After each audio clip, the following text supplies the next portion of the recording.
नमस्कार साथीहरु, means creation च्यानलमा तपाईलाई हार्दिक स्वागत छ।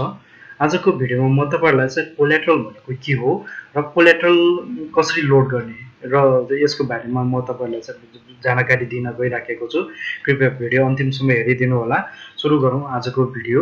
र आजको भिडियोमा चाहिँ सबैभन्दा पहिला चाहिँ हामी कोल्याटरल भनेको के हो र कोल्याटरल किन चाहिन्छ भन्नेको तर्फ चाहिँ पहिला बुझौँ। र कोल्याटरल भन्नाले चाहिँ अब नेपालीमा विशुद्ध नेपालीमा भन्नुपर्दा चाहिँ यसलाई चाहिँ धितो भनिन्छ। धितो भनेको तपाईले चाहिँ कुनै चीज लिँदै हुनुहुन्छ भने त्यस बापत ढुक्क हुनको लागि कसैले लिने चीज नै धितो हो। यसरी गरिएको चाहिँ शेयर मार्केटमा तपाईले शेयर किन्नुभन्दा अगाडि केही रकम चाहिँ राख्नुपर्ने हुन्छ। त्यसलाई नै चाहिँ के भनिन्छ कोल्याटरल भनिन्छ। र कोल्याटरल किन राखिन्छ भन्दाखेरि चाहिँ के त ब्रोकरले तपाईले चाहिँ बाट हुने रिस्कलाई मिनिमाइज गर्नको निमित्त उनीहरुले चाहिँ कोल्याटरल लिने गर्दछ। र लागौ टीएमएस बाट कसरी चाहिँ कोल्याटरल लोड गर्ने भन्ने बारेमा र सधैँ चाहिँ तपाईले चाहिँ एउटा ब्राउजरबाट चाहिँ टीएमएस खोल्नुपर्ने हुन्छ। हो तपाईले चाहिँ ब्राउजरबाट टीएमएस को चाहिँ वेबसाइट खोलिसकेपछि यहाँ युजर नेम र पासवर्ड राखेर चाहिँ यहाँ हुने चाहिँ क्याप्चा राखेर चाहिँ अगाडि बढौँ। त्यसपश्चात तपाईले चाहिँ लेफ्ट साइडमा रहेको चाहिँ फन्ड म्यानेजमेन्टमा चाहिँ क्लिक गर्नुहोस्। त्यसपश्चात कोल्याटरल म्यानेजमेन्टमा क्लिक गर्नुहोस् र लोड कोल्याटरलमा क्लिक गर्नुहोस्। त्यसपश्चात बैंक या कनेक्ट आइपीएस रोज्नुहोस्। त्यसपश्चात तपाईले चाहिँ कोल्याटरल कति अपलोड गर्ने हो त्यो अनुसारको चाहिँ रकम राख्नुहोस्। तपाईको ब्रोकर अनुसार तपाईले चाहिँ 25% देखि 100% सम्म चाहिँ लिमिट पाउनुहुन्छ। त्यो विचार गरेर राख्नु होला। त्यसपछि रिमार्क्समा केही कुरा लेख्नुहोस्। लेखिसकेपछि चाहिँ तपाईलाई चाहिँ त्यहाँ चाहिँ सबमिट भन्ने अप्सन आउँछ। त्यसमा चाहिँ सबमिट गर्ने छौं हामी। यो प्रोसेस सकेपछि तपाईले चाहिँ सबमिट गरिदिनुस्। सबमिट गर्दा कन्फर्म गर्ने भन्छ यस गरिदिनुस्।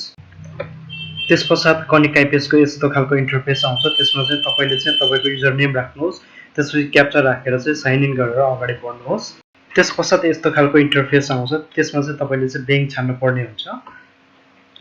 यसपश्चात ओटीपी अथवा वान टाइम पासवर्ड आउँछ। त्यो राखेर चाहिँ सबमिट गर्नुहोस्। मेसेजमा आएको ओटीपी पेस्ट गर्दैछु। त्यसपछि सबमिट गरेको छु मैले। प्रोसेसिङ भइराखेको छ। अब त्यहाँबाट सिधै आउने यहाँ चाहिँ कोल्याटरलको डिटेलमा चाहिँ एनसीएचएलमा चाहिँ क्लिक गर्यो भने यस्तो खालको चाहिँ देखिन्छ। तल डिटेल देख्नुहुन्छ। त्यहाँ स्ट्याटसमा चाहिँ यसको मतलब चाहिँ प्रोसेसिङ भइराखेको छ र तपाईको बैंकबाट पैसा काटेर चाहिँ ब्रोकरकोमा आउनु पर्यो। त्यसपछि सक्सेस भएपछि तपाईको टीएमएस मा देखाउँछ। त्यसको लागि चाहिँ तपाईले चाहिँ यहाँ चाहिँ माई इन्फर्मेसनमा चाहिँ क्लिक गर्नुहोस्। गरिसकेपछि यहाँ चाहिँ यस्तो खालको कुराहरु आउँछ है। त्यसपछि तल चाहिँ सार्दै गयो भने यस्तो खालको समरी आउँछ। यसमा चाहिँ कोल्याटरल हेर्नु चाहिँ कोल्याटरल यति छ र ट्रेडिङ लिमिट यति छ भन्ने चाहिँ कुरा चाहिँ डिटेलमा देखाउँछ। र यसरी नै तपाईले चाहिँ कोल्याटरल लोड गर्न सक्नुहुन्छ। र आजको भिडियो चाहिँ तपाईलाई जानकारीमूलक रह्यो होला भन्ने चाहिँ मैले चाहिँ अपेक्षा गरेको छु, आशा गरेको छु। र यदि तपाईहरु चाहिँ मेरो च्यानलमा चाहिँ नयाँ हुनुहुन्छ भने मेरो च्यानललाई सब्स्क्राइब गरिदिनु होला ताकि आउने दिनमा चाहिँ यो भन्दा चाहिँ महत्त्वपूर्ण जानकारीहरु चाहिँ तपाईले चाहिँ यस च्यानलबाट पाउन सक्नुहुनेछ। र यति भन्दै आजको भिडियोबाट म बिदा हुन चाहन्छु र तपाईहरुले चाहिँ भिडियो हेरिदिनु भएकोमा म धेरै धेरै धन्यवाद ज्ञापन गर्न चाहन्छु।